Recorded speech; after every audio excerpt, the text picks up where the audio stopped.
again with a short practice.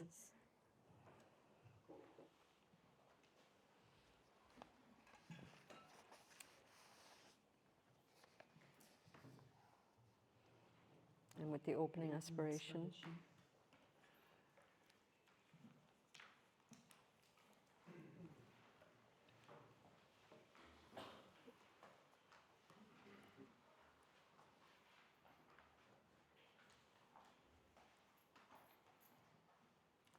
With boundless compassion and wisdom, I will work for the welfare of all. May we be free from hunger and discord, and have joy and a world at peace. May all sentient beings have happiness and the causes of happiness. May all sentient beings be free from suffering and the causes of suffering.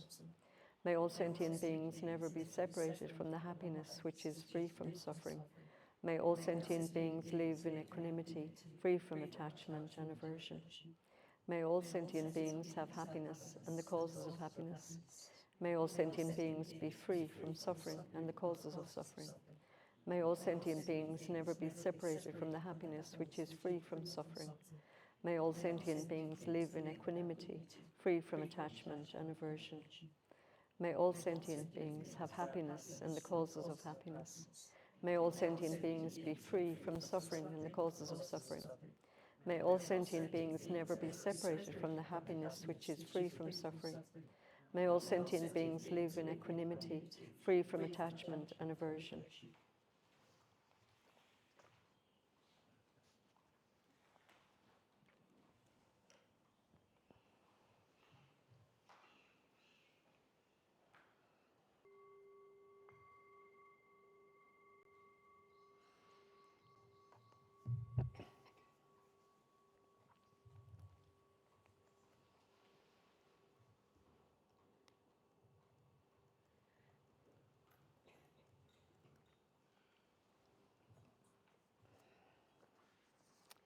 Okay, more questions. What's the reason for sitting on the ground and not on a chair? Is it a traditional reason? Yeah, it is to some extent. I mean, in Asia, it's more common to sit on the ground. So there's absolutely nothing wrong with sitting in a chair, and you do not have to be sitting on the ground to do meditation. There are advantages in the, and you know, you've got this in the 7-point Varachana posture that's in the handbook. That way of sitting kind of frees the body to, it lines up the channels in the subtle body, you know, the energy channels. It kind of frees them and opens them more to be able to focus on the mind. So all of the yogic traditions that have come out of India as well, they're all, you know, essentially very valuable preparation for the meditation. Just allowing the physical body to be as receptive a vehicle as possible. And of course, you know, there's this deeply interconnected scenario going on between body and mind. But please don't sit on the ground and be sitting there in pain and thinking that, you know, you have to sit like this so that you can do your practice. But you could try, you know, when you're at home as well, you could try a little bit of, well, consider doing some yoga if you want, to help to make the body more supple and more amenable to the practice.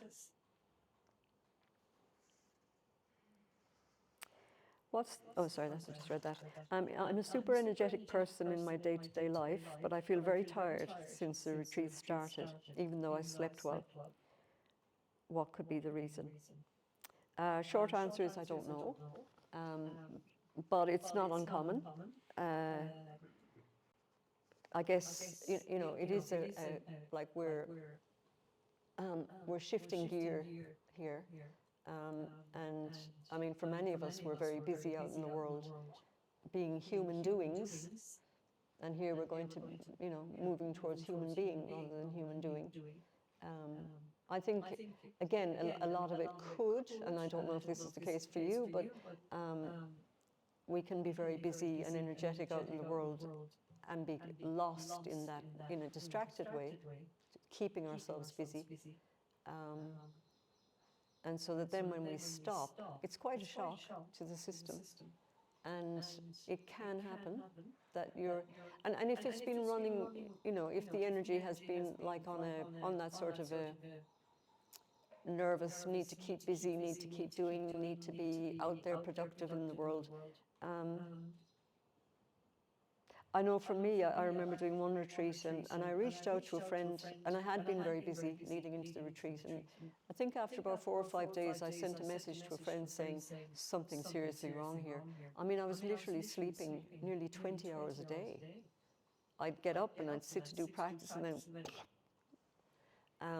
and it really felt like it just wasn't going to stop, which is why I reached out to my friend, and she said, chill out, relax, it's just, you're just going to have to, this just needs to happen. And it did stop. But this is often the case too when we sit down to do meditation practice. You might just find yourself sound asleep in a minute. And maybe that's what your body needs. Like when we talk about relaxation, that's the most obvious form of it, is just like let yourself completely, just let everything fall apart, and then it'll find its balance after some time. So that's just a suggestion. And again, you know, I guess if it continues, it could be about looking at what lifestyle changes that we might need to make. Digital detox, maybe? Speaking to myself here. Do you need to have the telephone near the bed? You know, a lot of things like that, I think, are getting in the way of us really letting go and just sort of being, yeah, pumped up all the time.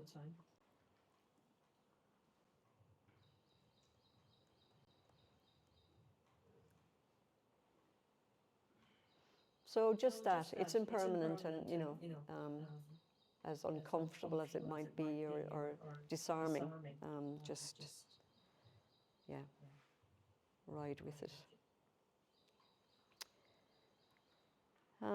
I have this quote from Joseph Goldstein. Wisdom is the clear seeing of the impermanent, conditioned nature of all phenomena, knowing that whatever arises has the nature to cease.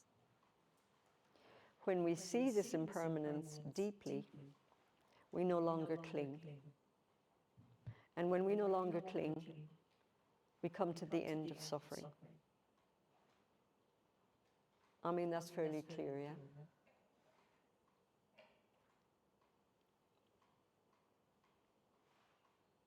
So again, the shamatha practice is a prerequisite.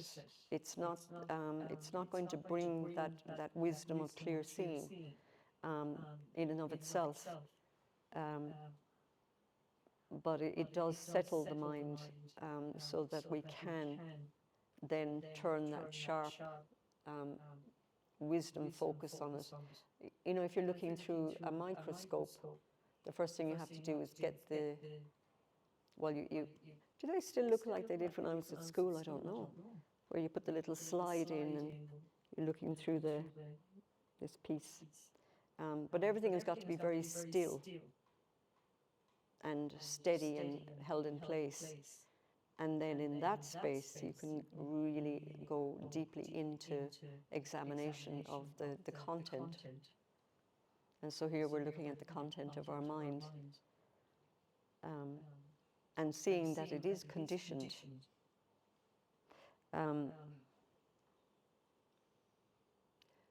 So I'll try not to. Here so 2 fingers, although they'd look the same length, but this is the short one and this is the long one, yeah? So this is a short finger, and here's a long finger. But then when I do this, now this is the long finger. So there's no inherent long finger or short finger. It's always dependent on what's happening, the context. Yeah? So short finger becomes long finger, just like that, magic. But we don't see this, and we are lost in appearances, so we label it and we name it and we believe it to be solid and permanent, again, starting with ourselves as the subject, and then everything else is out there as the objects. So this turning inward and looking, and that clear seeing of the impermanent conditioned nature of all phenomena, knowing that whatever arises has the nature to cease. And when we see this impermanence deeply, we no longer cling. And when we no longer cling, we come to the end of suffering. And so then what are we left with? Where are we then? So here's a description of the mind, which I find very beautiful. Awareness without object. Compassion without subject. Wisdom without reason.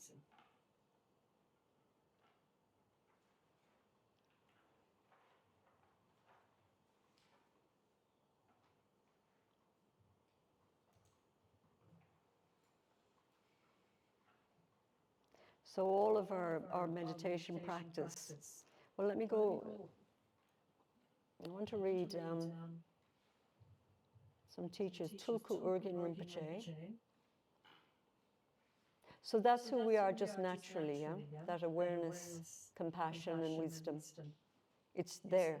There's nothing we have to do we don't have to do anything, bring anything in from the outside. There's nothing to improve. There's nothing to get rid of. It's there. And so here's a question to Tulku Urgyen Rinpoche.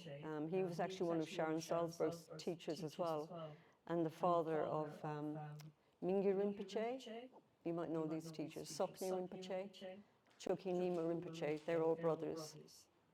So here, this is from Tulku Urgyen Rinpoche. So the question is, if we're perfect, then why do we need to practice?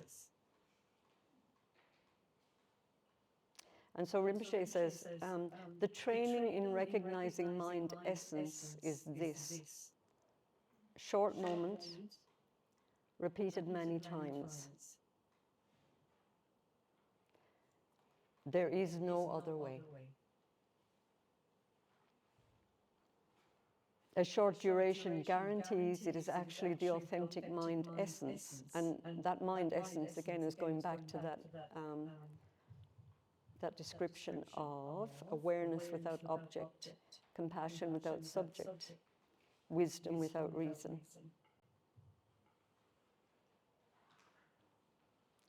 So, yeah, a short duration guarantees it is actually the authentic mind essence by itself. So again, it's that direct experience. Many times ensures we will grow used to it. And attempting to keep long moments of recognition will simply corrupt the natural experience with a conceptual state of mind. So it's like that, it becomes fabricated. We've gotten into the bad habit of constant involvement in the three poisons of greed, aversion, and ignorance, which create further samsara. As long as this mind is projecting outwardly, samsara will continue. But if we train in short moments of uncontrived naturalness, we will arrive at flawless Dharmakaya. So again, Dharmakaya, we can come back to this description of awareness without object, compassion without subject, wisdom without reason.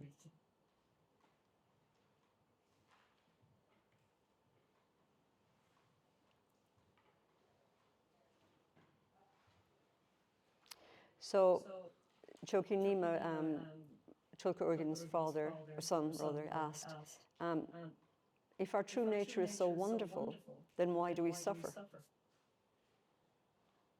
And so Rinpoche replies, when we try to control the mind or hold on to an experience, we don't see the innate perfection of the present moment.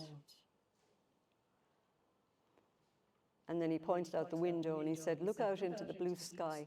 Pure awareness is like space, boundless and open. It's always here. You don't have to make it up. All you have to do is rest in that. And once you've recognized awareness, there's nothing to do. You don't have to meditate or try to change your mind in any way. So if there's nothing to do, then does that mean that we don't have to practice? And Rinpoche replies, although there's nothing to do, you do need to familiarize yourself with this recognition. You also need to cultivate bodhicitta and devotion, and always seal your practice by dedicating the merit so that all beings may recognize their own true nature too. The reason we still need to practice is that at first we only have an understanding of the mind's true nature. So that's like an intellectual understanding, conceptual. By familiarizing ourselves with this understanding again and again, however, it eventually transforms into direct experience. Yet even then we still need to practice. Experience is unstable. So if we don't continue to familiarize ourselves with pure awareness, we can lose sight of it and get caught up in our own thoughts and emotions again. On the other hand, if we're diligent in practice, this experience will transform into a realization that can never be lost. Does sound attractive, doesn't it?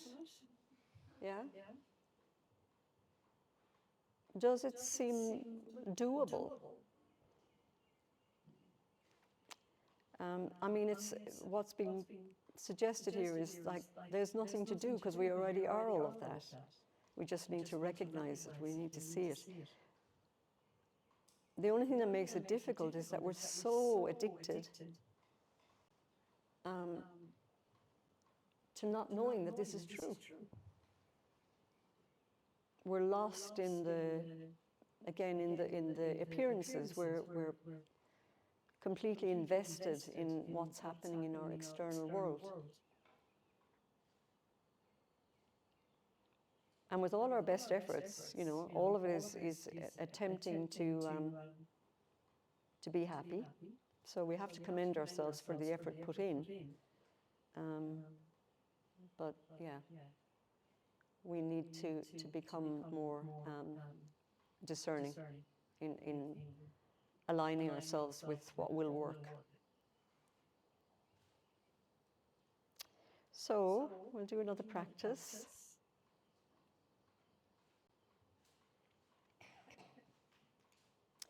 This is nice too. A mature meditation practice is one where we learn to be with the very things we came to practice to get rid of. And we just let the mind be messy as it is. That doesn't mean indulging it or following it, but just being aware of it. It also doesn't mean antidoting it or denying it. Just be with it.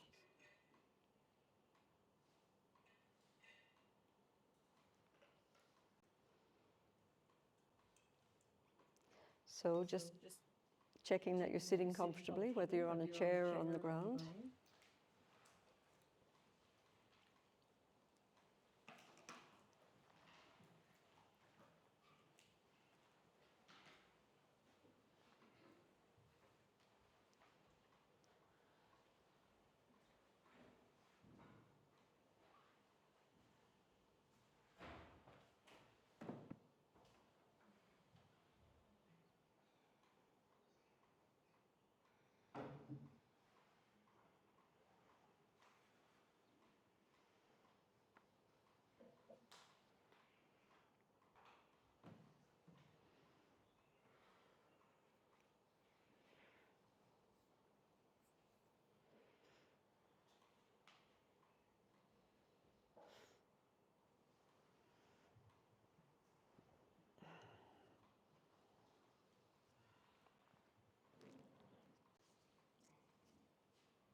Okay, some more questions.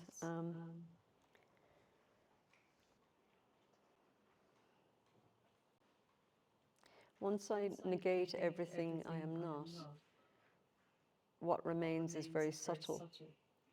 You alluded to it as vast awareness. Some traditions, like Advaita Vedanta, agree it cannot really be described, yet they call it absolute consciousness, Brahman. Would Buddhism agree? Probably. You know, as you say, it cannot really be described, and yet we do describe it. And in that description, it is useful. I mean, it does help to point the way to it. And there's definitely, you know, a lot of dialogue between different traditions. And I think,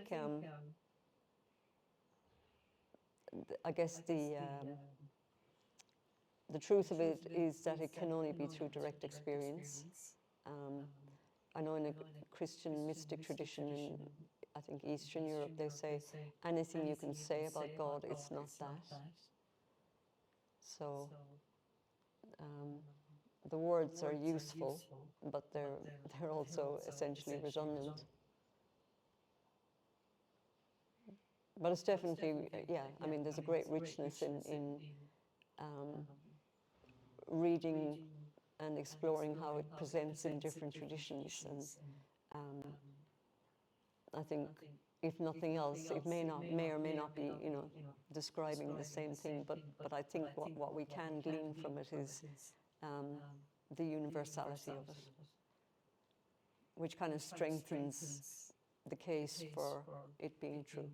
Yeah, it's not restricted to any particular religion or tradition or culture. It's pointing to the truth of who we are as living beings.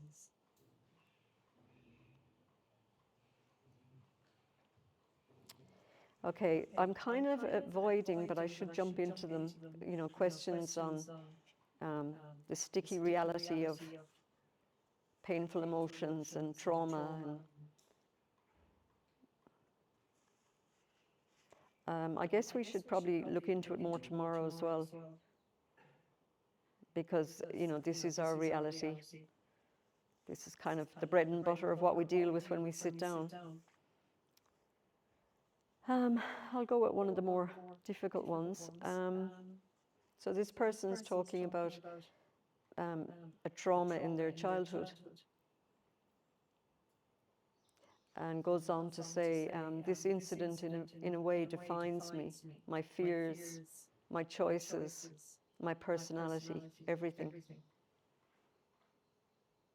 They haven't spoken to the person that was involved in it for a decade, and this isn't what bothers me. What bothers me is that I haven't forgiven them, and I hold a lot against them. What would I do to free both myself and them?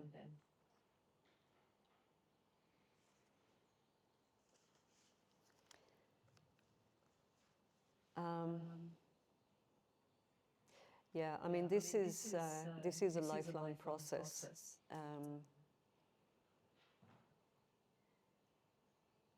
And it really does require us to do a lot of inner work. In some ways, you kind of have to leave that other person to, you know, they have their own issues.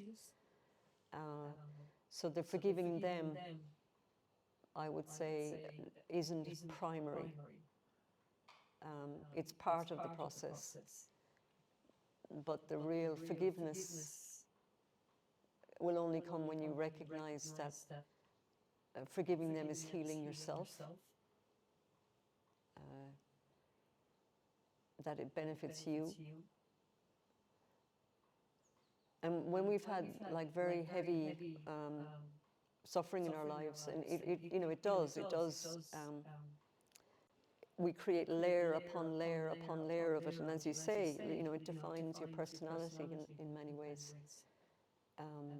So when we approach it, again, to try and dismantle it, we have to be very skillful. And the very fact that there's a layer upon layer upon layer of it means that we need to be able to meet it in those outer layers, like not go straight into the trauma and the pain of it, because that's too destabilizing. So you could, maybe begin to identify maybe knock-on effects, or even just focusing on lesser emotional disturbances in your life.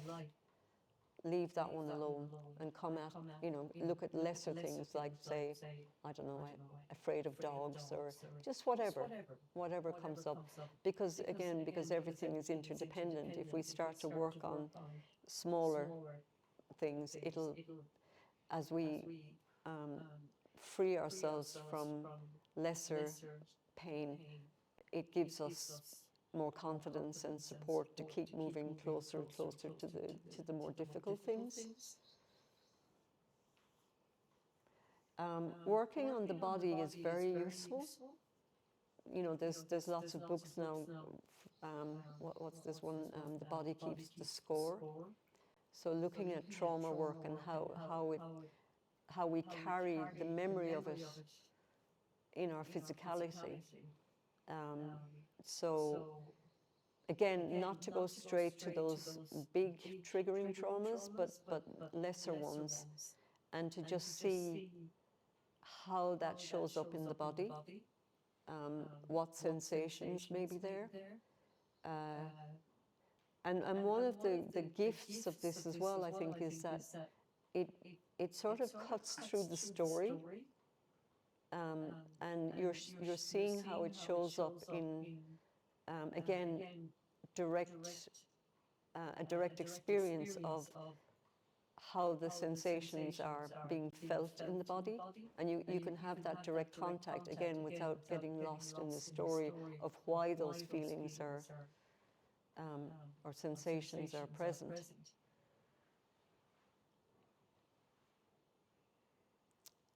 I'll come back to it again tomorrow.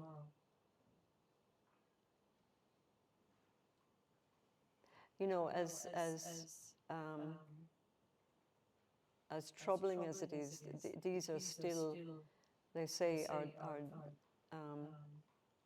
darkest dragons are our deepest treasures. So it's not that we have to throw them out or be rid of them, but it's more of an integration and a recognition that there really is a richness there. And going back to, when we talk about the Four Noble Truths, and there's the truth of suffering, but we need to take ourselves through the four truths, and as we build a confidence in our innate goodness, like genuinely build on that confidence, then it gives us a much more spacious, robust place to meet all of the pain. We can hold it in a much bigger space. And even simple things like asking ourselves, if we're starting to connect with it and it's there, and we're beginning to feel it. And obviously, the trauma is not happening right now. That happened back then, but it's still resonating. So as we get a sense of that resonance happening, you can even do something like saying, and what else is true? What else is happening? And that can be to, again, like locate yourself in this current present space. And it kind of, in some ways, neutralizes, but also just expands the space within which that trauma is being held. just asking that question, what else is true? And the saying what else is still giving it space. It's not denying it. It's not trying to get rid of it.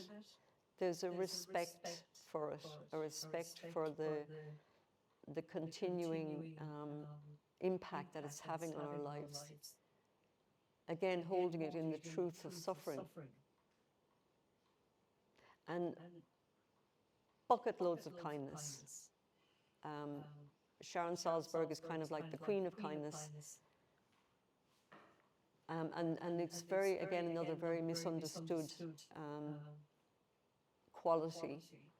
It's, you know, I think Sharon herself says, you know, it's sort of seen as a, oh, well, if you can't be anything else, be kind.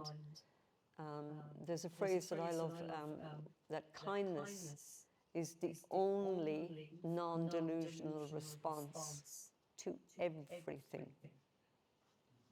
Yeah? Which kind of suggests that it might be a bit of a superpower. And you know that phrase, we are our own worst enemy, really, if we look into that. I think that that's, there's a lot of truth in that. So, yeah, even this idea of, and you know, we were just touching in on it here, we are innately good. And actually there's nothing to do, but it takes a lot of effort to be effortless. But this idea that we have to improve upon a faulty self, it's a very, Pema Chodron describes it as a form of aggression towards ourselves. I'm not good enough, I'm flawed, I'm damaged. And so because of that, I have to, you know, yeah, we try to cover it up by becoming this bigger, better, more spiritual person. But you cannot run from it. And again, I think this is what Sharon was experiencing, you know, 20 years into it. It's just like, boom, out it comes. If we're using our practice to cover our pain, it won't work.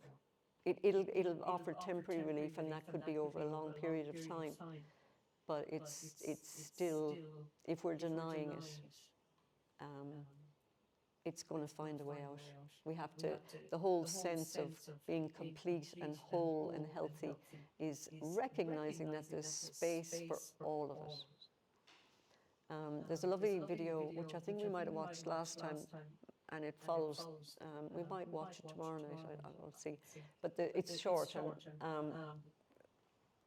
it's Thomas Merton, a Christian monk, and it's his words. He died in the 50s, I think, or 60s.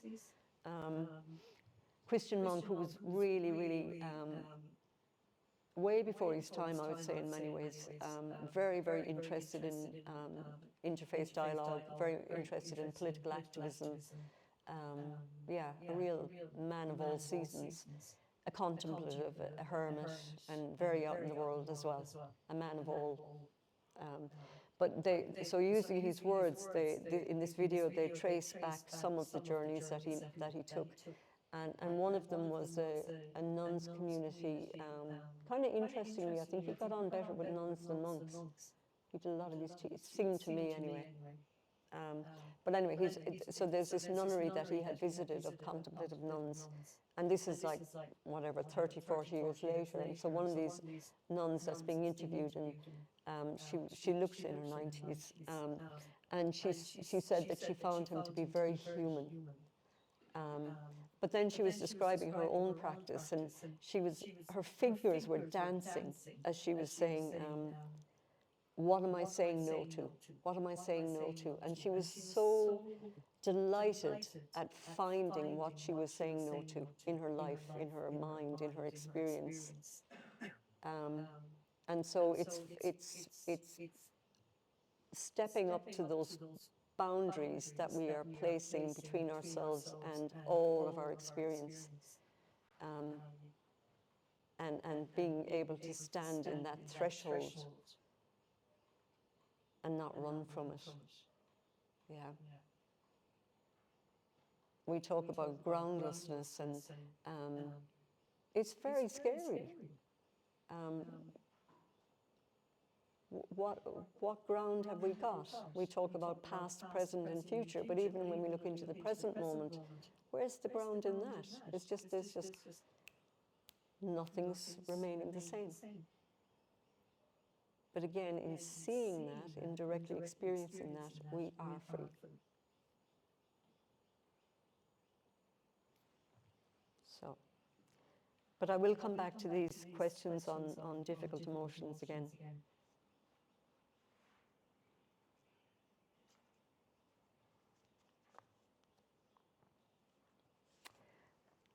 So this is a different tack. Sometimes in my altered states during meditation or dream-like states in my sleep, I have heard sounds and numbers, I think, and then they go on to mention particular sounds. I found myself gently waking up to saying this word or sound and then falling asleep again. Does this sound make any sense? So this is, you know, we talk about there's a distinction between the essence of meditation and the experiences of meditation. The essence of meditation is awareness. The experiences are vast, and some of them will fall into blissful, very, yeah, all sorts of things can happen. Energy movements, you know, people will start literally having energy, yeah, just sort of shaking through the body. People will have visions of enlightened beings coming to give them special messages. Sounds will come, many things. They're all called nyam. I kind of like that word. I don't know, it makes me feel like yum, yum, yum, yum, yum, yum. There's something about it that's sort of, they're all transitory and not to be relied on. And so, you know, this is good news because, like, yeah, I mean, you might think if there are people who are sort of experiencing lots of bliss, it's so attractive. But it's an incredible trap if we sit down each time and go, okay, I'm here, let's have the bliss. Then we're stuck in that experience and grasping at it. Equally, if it's a negative state of mind, when you sit down, all sorts of depression and fearful images and nightmares and all sorts of things start to come along. I mean, that's very challenging. But again, it's recognizing that they're all transitory and not to grasp any of them. But that's easy, you know, more easily said than done. I think Jack Kornfield went to his teacher one time after a particular retreat where, you know, he'd had some very, very blissful, open, expansive experiences and was describing them to the teacher, and the teacher went, great, more things to let go of. Yeah. So just that, you know, I mean, and yeah, there can be altered states where it's kind of like not quite dreamlike, not quite waking state, but as much as you can, just let it all pass. Don't get don't get hooked by it, or even if if you are hooked by it, just kind of recognize that this too will pass. And the bliss will take care of itself, and you know, there will be phenomenal, amazing, all sorts of experiences that can and will happen. But in some ways, they're just byproducts. If we're aiming for the bliss, we're probably going to miss it. But if we let go, it'll come.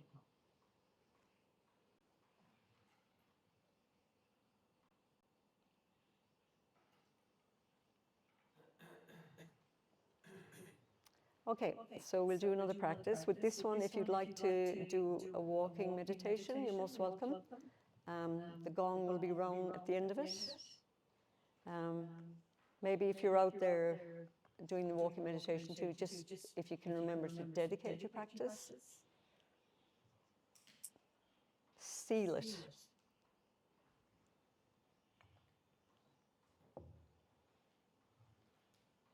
So again, if you want to take a little stretch, please do.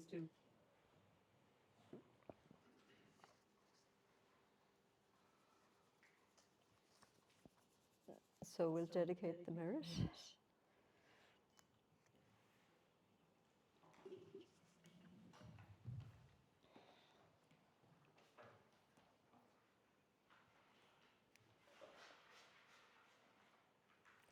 By the power of this compassionate practice, may suffering be transformed into peace. May the hearts of all beings be open, and their wisdom radiate from within. So thank you for your practice. We will be meeting this evening upstairs in the classroom.